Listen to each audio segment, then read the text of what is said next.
Cruceros de vela Star Clippers. Aventuras en alta mar al estilo de...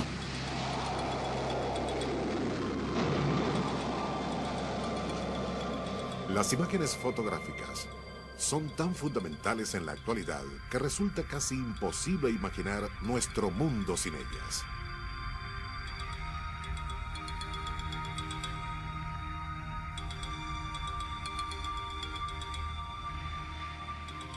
Muchos de los eventos más importantes de la vida los recordamos como momentos suspendidos en el tiempo.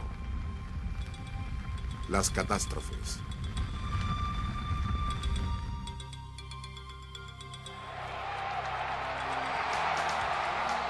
Y las celebraciones importantes. Y todo se debe a los beneficios de la cámara.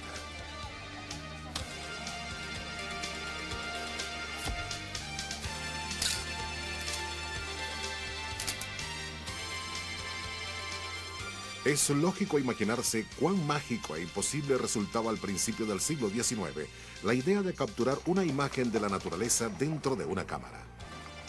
Pero tres poderes impulsarían la invención de la cámara: deseo artístico, curiosidad científica y el sector financista. Y tres hombres muy distintos competirían para inventar la fotografía. A continuación, en Maravillas Modernas, la luz capturada, la invención de la fotografía.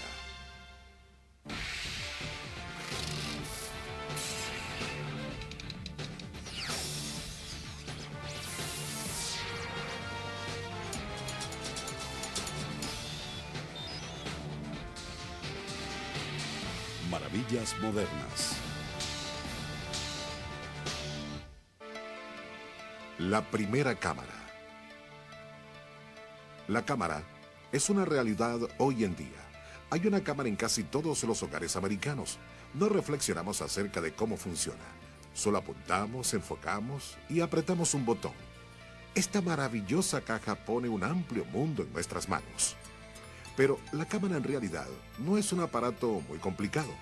He aquí cómo funciona. Cuando enfocas una imagen con la cámara, la luz que refleja esa imagen entra por la lente en forma invertida y plasma un dibujo cabeza abajo en la película al fondo de la cámara. Llevamos la película a revelar y esta es sumergida en una solución química y aparece una imagen en negativo, de la cual se imprimen las fotografías. Curiosamente, un prototipo rudimentario de cámara fue usado hace casi 1000 años.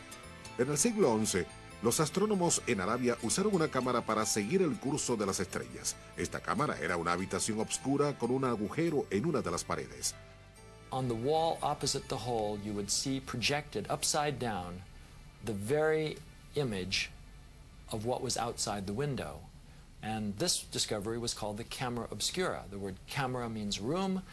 The word obscura in Italian means dark. La cámara obscura se convirtió en un instrumento de trabajo popular entre los artistas. Quienes son asiduos visitantes de museos se sorprenderían al saber que en el siglo XVIII muchos pintores famosos calcaban sus motivos usando una cámara obscura. Art began to call for, to demand that a way be invented, a way be devised, that the actual world, reality, could be recorded more faithfully than it had been recorded before. El problema al dibujar usando la cámara obscura era que si el trazado del pintor no era muy bueno, el dibujo tampoco lo sería. Las cámaras reproducían perfectamente el reflejo de la luz, pero cuán grandioso sería hacer esa imagen permanente.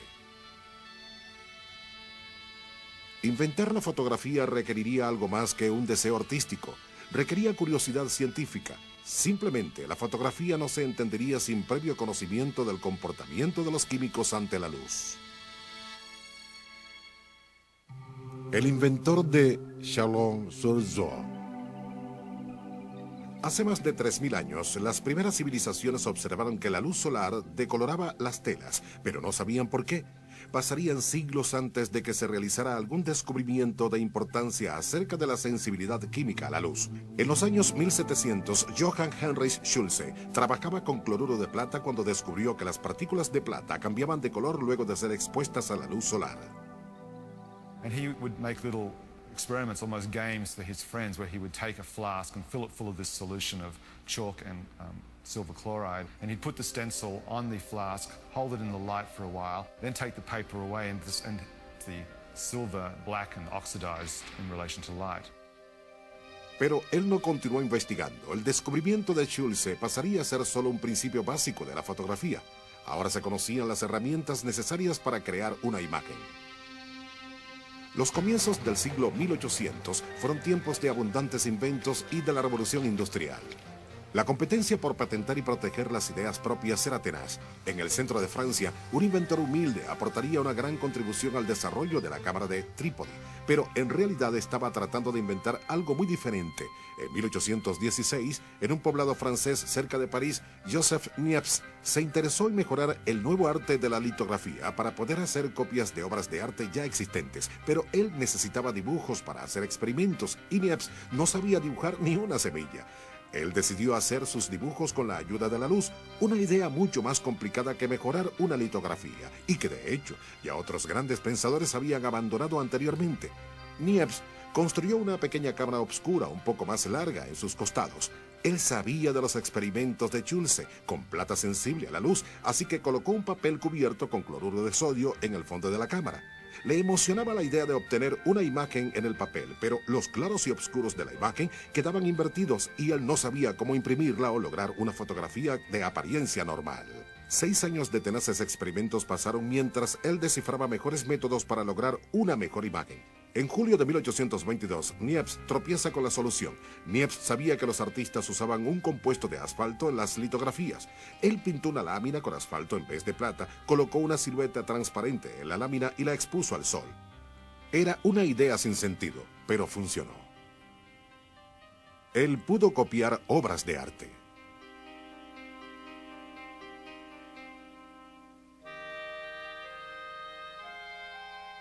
En el verano de 1826, un intento aún mejor vendría.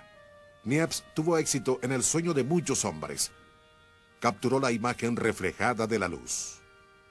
He used a crude camera obscura that he had, and he put the plate in the back of the camera obscura, stuck it out the window of his studio, and exposed it to the view out there for 8 hours. El resultado, lo que muchos consideraron la primera fotografía, la vista desde la ventana de su casa de campo. Niepce llamó a este invento heliografía. Poco después de su descubrimiento, él recibió una carta de un desconocido en París, quien para horror de Niepce sabía de sus experimentos.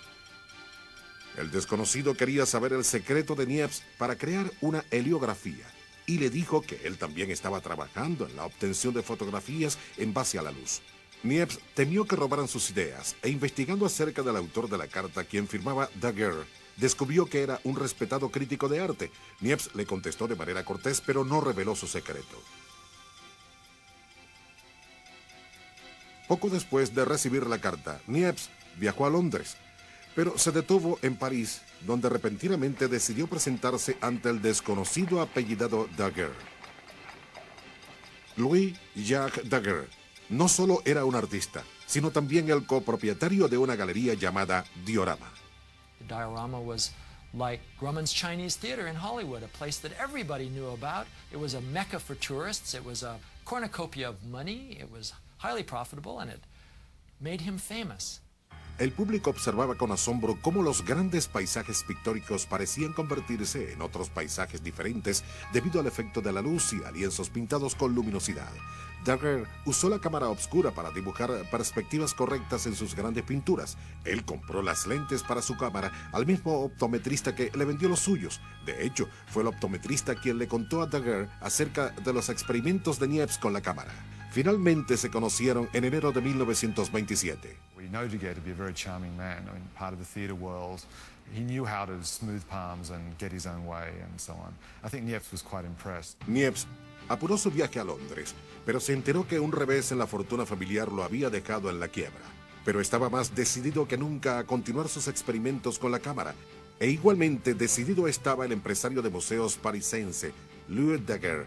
Pronto, Niepce y Daguerre se asociarían en una carrera que terminaría en grandeza para uno y anonimato para el otro.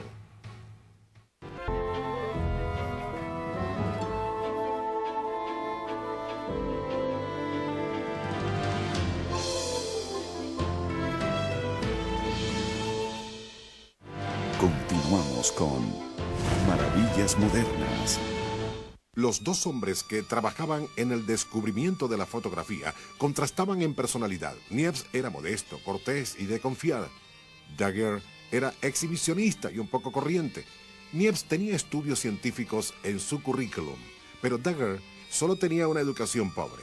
Aún así, Daguerre estaba obsesionado con fijar una imagen en una cámara, pero su ignorancia en química y física le impedían continuar sus investigaciones. Cuando Daguerre se enteró de los experimentos de Niepce, se motivó aún más en perseguir la misma idea. Luego de su encuentro en París, Daguerre escribió varias cartas aduladoras a Niepce y él le decía que continuaría con las investigaciones para lograr una imagen con una cámara. Daguerre, I think, had kind of fooled Niepce into thinking that he'd got a lot further with his experiments than he actually had. 2 años más tarde, en 1829, Niepce hizo un nuevo descubrimiento y envió los resultados a Daguerre. Niepce había tenido éxito en lograr una naturaleza muerta con su pequeña cámara y le notificaba de sus intenciones de publicar su trabajo. Daguerre pensó que esto produciría ganancias y él quería parte de ellas. Daguerre le recomendó retrasar la publicación hasta que se perfeccionara el proceso. También le ofreció su colaboración y dijo tener una lente 13 veces más rápida que la de Niepce, afirmación esta que resultó ser una gran exageración. Pero Daguerre convenció a Niepce con sus argumentos y Niepce acordó no publicar sus descubrimientos. Compañerismo.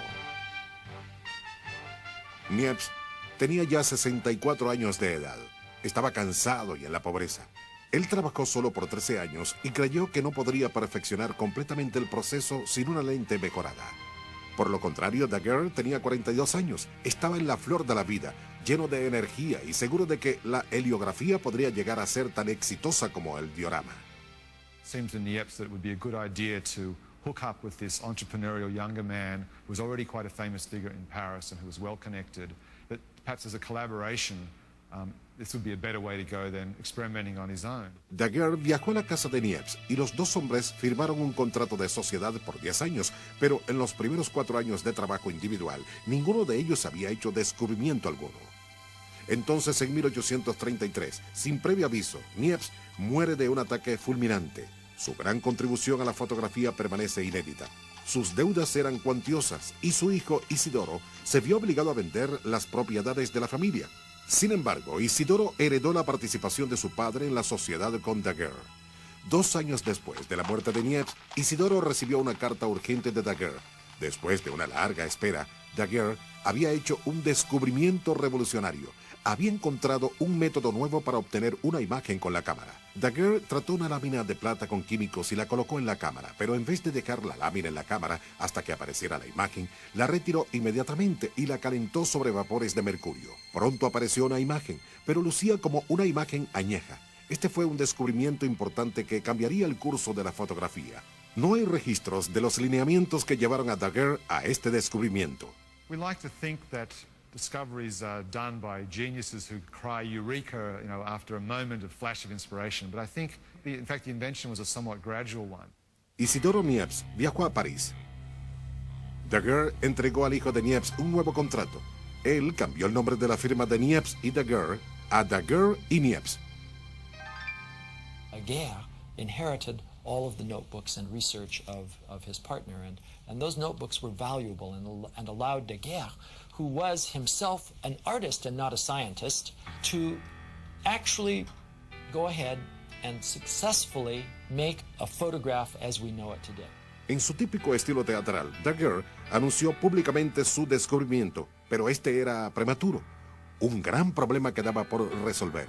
Él pudo obtener una imagen, pero no podía hacer que esa imagen fuera permanente, ya que cuando era expuesta a la luz del sol, la imagen se desvanecía. Un caballero a través del canal. Habría perturbado mucho a Daguerre el saber que él no era el único que se estaba acercando a la solución de este acertijo. De hecho, un inglés de 33 años de edad llamado William Henry Ford Talbot estaba trabajando en la misma idea. En el viaje de luna de miel de Talbot al norte de Italia en 1832, él trató de usar elementos de ayuda, incluyendo la cámara obscura y otra llamada la cámara lucida, para capturar la belleza natural del lago Como. La cámara lucida usaba un prisma para reflejar el motivo a pintar sobre un pedazo de papel. Talbot delineó el reflejo del hotel y del lago. And he looked at the drawings that he made, and because he was a smart man and essentially a pragmatic man, he said to himself, these drawings are terrible. These are terrible. It was a magical moment. And on that magical moment, he got an insight that wouldn't it be extraordinary to be able to make permanent the drawings that he was making with the camera lucida. Ignorante de los trabajos de Niepce y Daguerre, Talbot comenzó a experimentar con cámaras diminutas. We have to realize that Talbot wasn't just a kind of arbitrary tinkerer. This was a man who was probably as well educated as any man in Europe was at this time. Sus conocimientos en química y optometría guiaron sus experimentos. Conociendo la sensibilidad de la plata a la luz, Talbot trabajó activamente hasta que hizo un descubrimiento. Aplicó una solución de plata sobre un papel y luego aplicó nitrato de plata, lo cubrió con una lámina de vidrio y lo expuso a la luz solar. Talbot pudo reproducir una imagen en el papel casi inmediatamente, a la que llamó claro obscuro.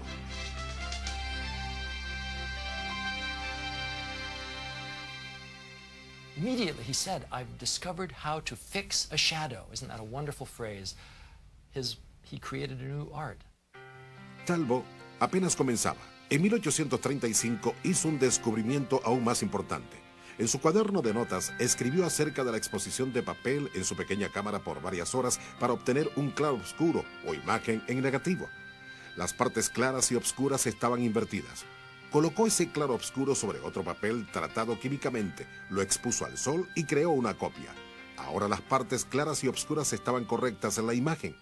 Esto es lo que él consideró un positivo o grabado. Su primer grabado fue una ventana enrejada del monasterio Lecoq, su casa. Sorprendentemente, él no entendió la magnitud de su descubrimiento. Talbot cerró su cuaderno de notas y tornó su atención hacia los últimos trabajos de otros. Un paso más cerca. A menos de 200 millas de distancia, Daguerre continuaba trabajando obsesivamente en su laboratorio al otro lado del canal. Probó químico tras químico sobre sus láminas de plata. Daguerre estaba decidido a fijar la imagen en la cámara y que no se desvaneciera. No salió de su laboratorio durante días y abandonó sus propios negocios y familia. Luego de 2 años de lucha, en 1837, Daguerre anunció que había encontrado la solución. Daguerre nuevamente envió por Isidoro. Cuando Isidoro llegó a París, Daguerre triunfante le reveló su descubrimiento. Lo que Daguerre había descubierto era realmente simple. Luego de obtener una imagen en la lámina, la bañaba con una solución salina que detenía la reacción química en la fotografía. Joseph Niepce, cuyo trabajo fue fundamental en el descubrimiento de Daguerre, sería únicamente acreditado con el primer proceso químico. El magnífico invento se llamaría como Daguerre solamente. Él llamó estas fotografías daguerrotipos. El hijo de Niepce, Isidoro, estaba furioso. Le dijo a un amigo, su comportamiento no ha sido más que una bajeza altamente vergonzosa y despreciable. Isidoro sintió que su padre había sido deshonrado, pero Daguerre insistió que su proceso fotoquímico era diferente al de Niepce. Finalmente, Isidoro firmó un nuevo contrato aceptando todos los términos de Daguerre, con la esperanza de recibir algo de dinero si es que se obtendría alguno. Daguerre llevó su increíble descubrimiento a la Academia Francesa de Ciencias. En enero de 1839, la Academia anunció el descubrimiento hecho por Daguerre, pero sin dar detalles. La carrera por la fama. En los últimos 4 años, el inglés William Talbot no había continuado experimentando con la cámara. Sus pensamientos estaban lejos de las imágenes en claro oscuro cuando leyó acerca del invento de Daguerre en el Times de Londres, 2 semanas después de su publicación. Talbot estaba horrorizado de que Daguerre estuviera obteniendo los méritos de un proceso que él mismo había descubierto. He immediately resurrected his old experiments, made a few new ones, and 2 weeks later, on January 25th of 1839, which is what I call the birthday of photography, Talbot made a presentation to a group of people, to a group mostly scientists, in London, where the first public exhibition of photographs was made. El aporte de Talbot en el desarrollo del proceso llamado negativo-positivo fue crucial para la fotografía actual, pero él solo obtuvo muy poco reconocimiento, 0 ganancias y un gran problema. Por otro lado, Daguerre sería el único en ganar fama rápidamente. Durante 8 meses, Francia esperaba impacientemente escuchar los detalles del invento de Daguerre. En agosto de 1839, el largamente anunciado día llegó. Las cámaras de la Academia Francesa se desbordaron. La gente se amontonaba afuera. Con gran fanfarria, el proceso fotográfico de Daguerre fue anunciado. La audiencia estaba emocionada. 1 hora más tarde, un hombre se apresuró hacia la próxima droguería para comprar materiales y tratar de hacer daguerrotipos. El gobierno francés premió a Daguerre con 7.000 francos y con 5.000 aricos de Niepce. Isidoro, el daguerrotipo pronto se volvió enormemente popular.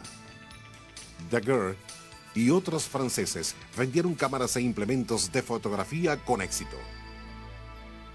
They printed handbooks and manuals describing how to make a daguerreotype, and these handbooks and manuals were translated into a dozen languages immediately, shipped around the world, and very quickly daguerreotypes were being made in practically every city that was itself also a trading port. El gobierno incitó a Daguerre a continuar las investigaciones, pero Daguerre sabía que su mayor logro en la vida ya había sido alcanzado. Se retiró a una pequeña ciudad en las afueras de París. Daguerre murió de un ataque cardíaco en 1851 a la edad de 64 años.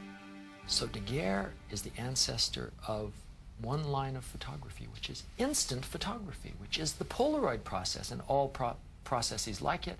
El mundo estaba listo para recibir el invento de Daguerre. La Gaceta de Francia predijo que la fotografía revolucionaría el arte de la pintura, pero persistían algunos problemas. El tiempo de exposición era inaceptablemente lento, el equipo era pesado y poco práctico, los químicos nocivos. Grandes pensadores se dispusieron a trabajar en la solución, pero avanzaban lentamente al igual que el invento original. Villas modernas. Capturando al mundo. Al año del descubrimiento de Daguerre y Talbot, fotógrafos principiantes comenzaron a desplazarse con el equipo a puntos distantes en el globo. La fotografía había llegado. Desde Atenas a Egipto, lugares lejanos y exóticos fueron fotografiados y llevados a casa. Pero la fotografía no era una afición para personas inconstantes. Cada lámina de vidrio usada en una cámara de daguerrotipo fácilmente pesaba 2,5 kilos o más, dependiendo de su tamaño. Químicos en botellas de vidrio selladas, cajas y demás parafernalia hacían el equipo difícil de transportar. En Francia había gran entusiasmo por el maravilloso invento de Daguerre, pero el público pronto se decepcionó ante las limitaciones de la fotografía para hacer retratos. Se diseñaron soportes de metal con brazos tipo tenaza para inmovilizar la cabeza del modelo que posaba para la fotografía.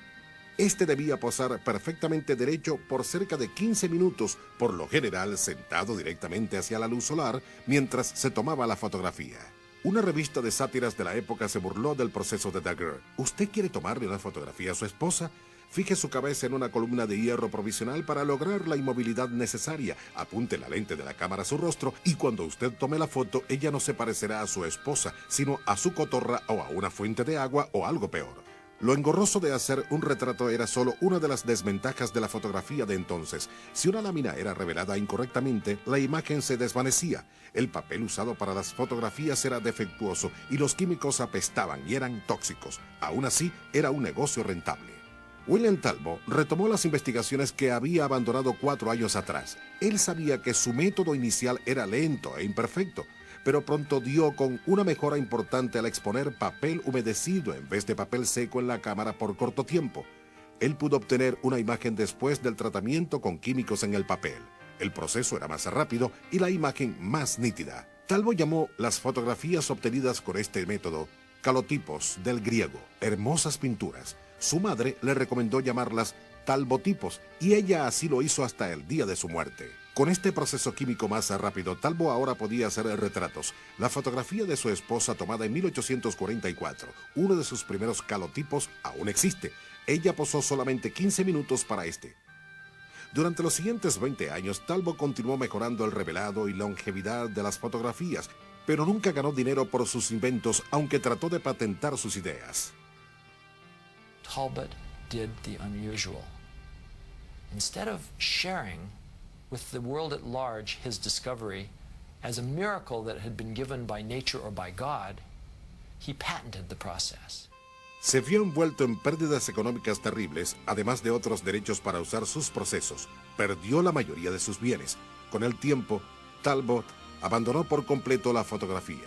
En 1877 murió por una falla cardíaca en Laycock Abbey. Su aporte a la invención de la fotografía fue escasamente mencionada en muchos de sus obituarios. Of course, there was always rivalry between France and Britain about which of them had come up with the invention.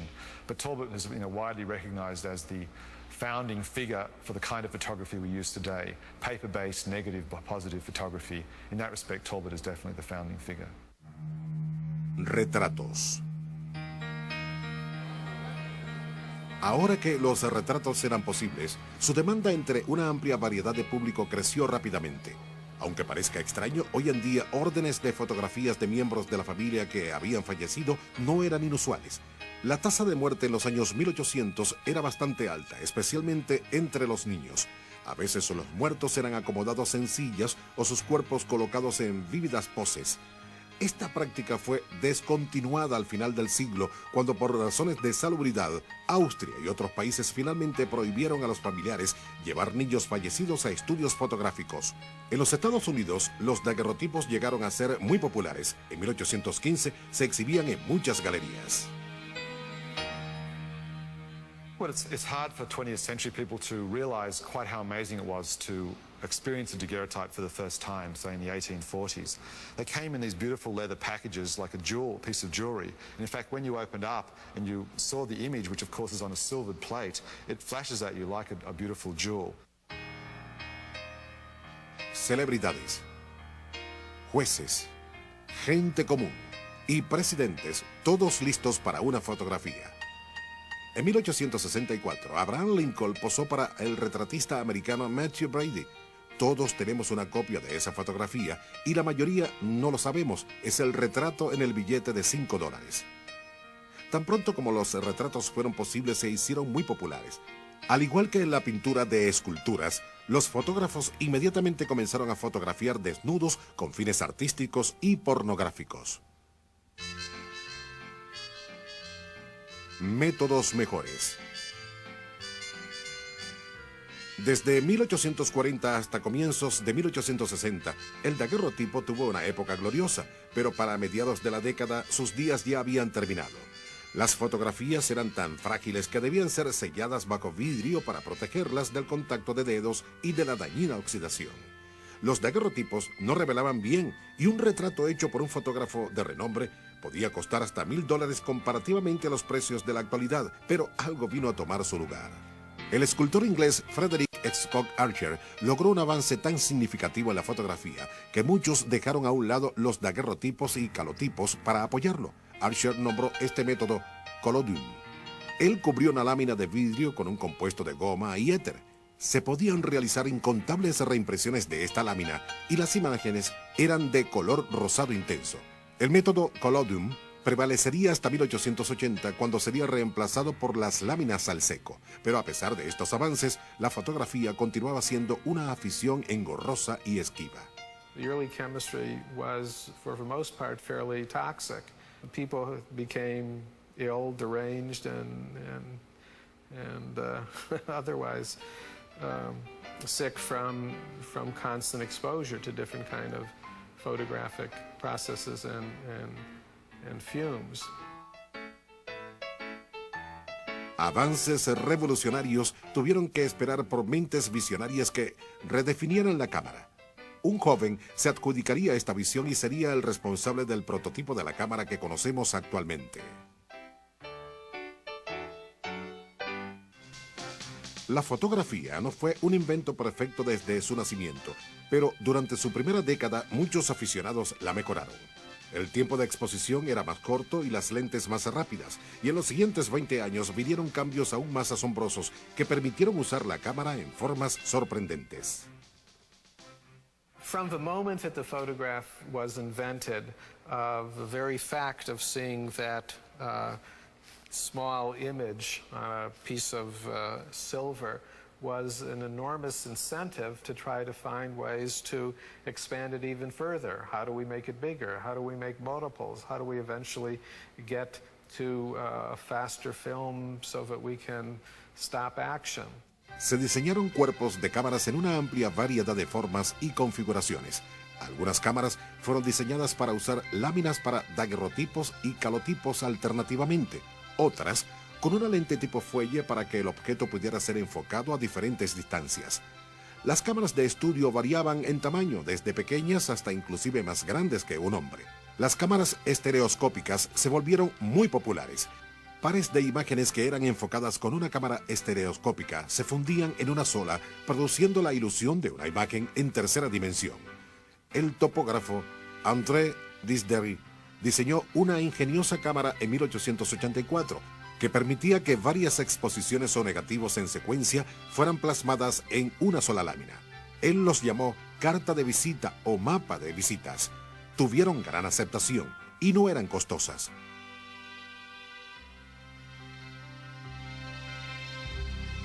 Crónica de guerra. En la segunda década de la fotografía, una visión amplia del mundo fue capturada con las cámaras, pero había algo que aún no se había reportado en las crónicas: la arena de la guerra. En 1855, la guerra se iniciaba en la costa norte del Mar Negro. Roger Fenton, un abogado inglés dedicado a la fotografía, zarpó hacia el puerto de Balaclava, llevando 36 juegos de material fotográfico que pesaba miles de kilos. Sus láminas revelaban tan lento que Fenton podía tomar fotografías solamente antes o después de la batalla. Revelaba sus fotografías soportando el sofocante calor que había dentro del carruaje de un vendedor de vinos que él transformó en cuarto oscuro. Sus fotografías de la guerra impactaron a la gente. Algunos años más tarde, Norteamérica recibiría la misma dosis de aquella realidad. En el campo de batalla desde Gettysburg hasta el puerto Cole, Matthew Brady, otro fotógrafo, llevó pesados carruajes llenos de equipo y material fotográfico cerca de los campos de batalla y algunas veces, inadvertidamente, justo al borde de los mismos. Sus fotografías estaban documentadas con gran elocuencia: cadáveres, moribundos y cada ángulo de la guerra de secesión americana. La apuesta de $20,000. En la década posterior a la Guerra de Secesión, la invención de láminas de revelado al seco y de equipo fotográfico más rápido finalmente permitió a los fotógrafos grabar con precisión objetos en movimiento. En 1873, Lynn Stanford, anteriormente gobernador de California y un entusiasta de las carreras de caballos, apostó $20,000 con un amigo a que en algún momento del galope las cuatro patas del caballo se encontraban suspendidas. Y no en la manera en que los artistas lo pintaban. Stanford trajo una cámara para probar su teoría y contrató a Edward Muybridge, un fotógrafo británico residente en San Francisco, para que aclarara la duda. Muybridge había inventado un obturador mecánico más rápido. En 1877, Muybridge alinea 24 cámaras una tras otra. Each camera shutter mechanism was controlled by a string, and as the horse went down the track, it broke the string and clicked the shutter, and you got an image of the horse in that particular position. Las fotografías, sin lugar a dudas, demostraron que Lynn Stanford sí estaba en lo correcto. Los trabajos progresistas de Muybridge encaminaron la fotografía hacia nuevos horizontes, al igual que lo harían las nuevas ideas de un hombre al norte del estado de Nueva York.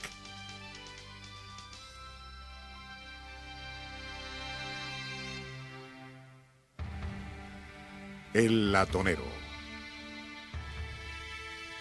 Un joven banquero de Rochester, Nueva York, se aficionó a la fotografía durante los años 1870. Su nombre era George Eastman. Su padre había muerto cuando él tenía 14 años y la pobreza forzó a George a trabajar. A Eastman le gustaba reparar cosas. A los 20 años trabajaba en el banco durante el día y en su laboratorio en la noche. Él estaba decidido a inventar una película al seco hecha con gelatina para fotografías de objetos en movimiento que resultara más práctica que los químicos de revelado usados en la época. Luego de algunos meses de experimentos, Eastman realiza su sueño. Diseña una máquina para usarla con la lámina de fotografía en movimiento. Eastman tomó dinero de sus ahorros para viajar por Inglaterra y patentar ambos inventos. El primer invento se vendió bien, pero aún más importante, Eastman estaba ganando fama. Esa reputación sería de gran importancia para su nueva meta, que era diseñar una base flexible de película para reemplazar la lámina tradicional. En 1884, luego de 2 años de experimentos continuos, Eastman comenzó a vender un papel base que llamó films. También diseñó una pieza donde enrollar el films. Este nuevo material fotográfico era magnífico en peso y flexibilidad, pero revelarlo era algo laborioso, pues la cubierta debía ser removida cuidadosamente del papel base. También se vendió bien. Eastman continuó desarrollando nuevas ideas y comercializándolas. En 1888 viajó a Inglaterra nuevamente para patentar sus ideas más recientes. He was trying to find a name that was incredibly memorable, that you couldn't forget, you couldn't confuse it with anything else, that would satisfy all patent laws in a variety of different countries, and which he himself said, because of the 2 consonants, Kodak, it sounded like the click of a camera shutter, so that would always remind you of, in fact, what the company was associated with. El primer producto que Eastman introdujo bajo el nombre de Kodak cambiaría el curso de la fotografía. Era una cámara de tamaño mediano y 22 onzas de peso. Esta no fue la cámara más pequeña creada. Cámaras aún más pequeñas fueron vendidas por otras compañías durante la década de 1880, pero Eastman había agregado algo ingenioso a la suya, una película de 50 pies de largo para tomar 100 fotografías. Equipada con un rollo de films, la cámara costaba $25, pero Eastman la ofrecía por 10. Su compañía procesaría el revelado y regresaría la cámara con un nuevo film y las fotografías reveladas al cliente. He marketed this whole process under the slogan, "You press the button, we do the rest." And this was his, way he revolutionized the whole business, because the most unskilled amateur could now take photographs. La cámara Kodak salió al mercado en julio de 1888 y para el asombro de Eastman, en 6 meses se vendieron 2.500 de ellas. A lo largo del siglo siguiente, cámaras de todos los tipos, tamaños y colores fueron diseñadas. Cámaras especialmente para niños las llamaron Brownie. Una especial para damas incluía lápiz labial y polvo compacto para la cara. Eastman dirigía su mercado a cada sección de la fotografía amateur y profesional. Kodak se convirtió en el nombre por excelencia en distribución de material y equipo fotográfico y así continúa siendo hasta el presente. La verdadera facultad ingeniosa de Eastman era su habilidad para los negocios. His advertising constantly played on ideas of memory and desire and loss. The idea that if one didn't take a photograph, one would lose this memory, and with it, your entire child's childhood, if you like. Los logros y actividades pioneras de Eastman en la fotografía se extenderían hacia otras grandes invenciones. Su trabajo con el nuevo material fotográfico tuvo mucho que ver con el desarrollo de una nueva frontera, el cine.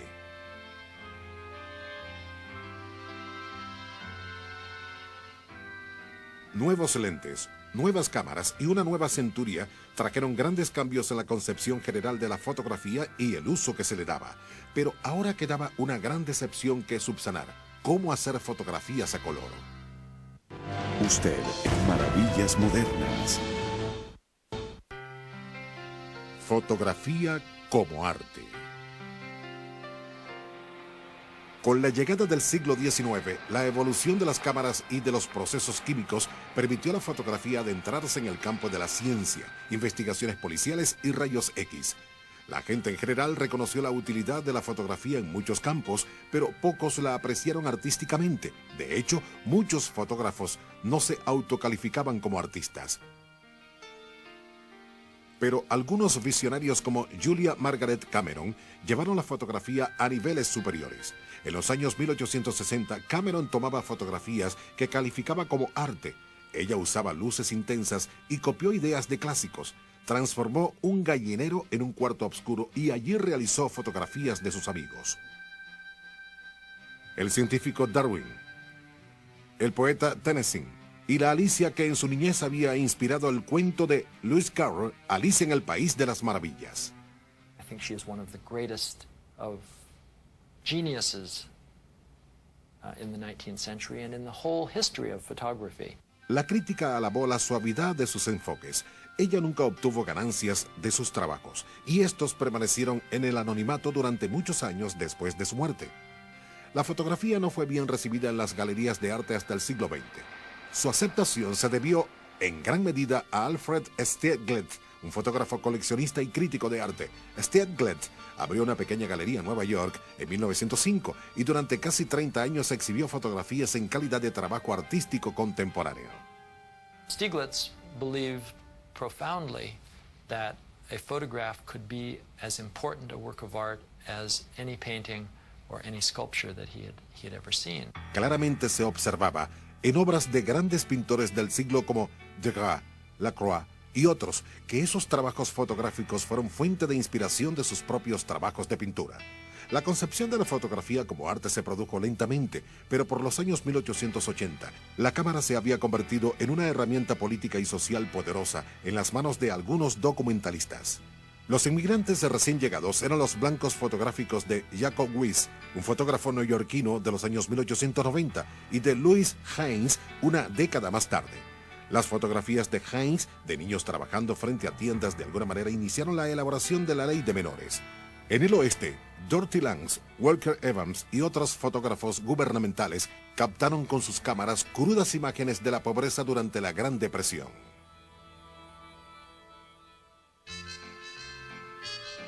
A color. Durante sus primeros 50 años, la cámara se vio bastante limitada por las expectativas lumínicas. La invención del polvo para flash cambió todo esto en el año 1887, pero trajo consigo peligros tales como prender fuego al cabello de las personas, regar bastante humo en el aire y ocasionalmente explotar. El bombillo para flash se comenzó a utilizar en 1930. Con todos los avances ingeniosos en la fotografía, ¿por qué resultaba la invención del color una tarea tan difícil? La teoría de que todos los colores podían ser elaborados partiendo de 3 colores primarios había sido probada por James Clerk Maxwell en 1861. The problem was, of course, how to find a way to capture these 3 primary or secondary colors on a piece of film. Pero dos hermanos, Claude y Lou Lumière, realizaron un descubrimiento ingenioso acerca del color en 1904. Sumergieron pequeños pedazos de papa en cada uno de los colores primarios y los combinaron en una película de fotografía. Estos actuaron como filtros. La película fotográfica, antes monocromática, ahora presentaba colores exquisitos, pero era costosa y poco sensible a la luz. Solo un puñado de fotógrafos profesionales la usaron. El Departamento de Investigaciones de Eastman había explorado el campo del color por 2 décadas sin mucho éxito, pero la invención de la película fotográfica de 35 milímetros para fotografía de estudio y movimiento trajo un nuevo impulso a la compañía. Había dinero que producir. I think it was a major kind of engineering task to figure out how to do it, and certainly the incentive of 35 millimeter, I think, is what forced the companies, forced Kodak, to find a way to make color practical. Kodak puso a la venta en 1932 una película a color de 35 milímetros, pero Eastman no viviría para ver. En 1931, a sus 78 años de edad, Eastman era más rico de lo que hubiera soñado. Amigo de potentados y famosos, le gustaba el deporte de la caza y las cenas elegantes, acampar y la música clásica. Luego de su cumpleaños se ofreció una fiesta en su honor. Poco después de la partida de sus invitados, su secretaria escuchó un disparo en la parte superior de la casa. Eastman había finalizado sus días con una bala en la cabeza. El padre de la fotografía moderna dejó una nota que decía solamente: "Mi trabajo está hecho, ¿por qué esperar?".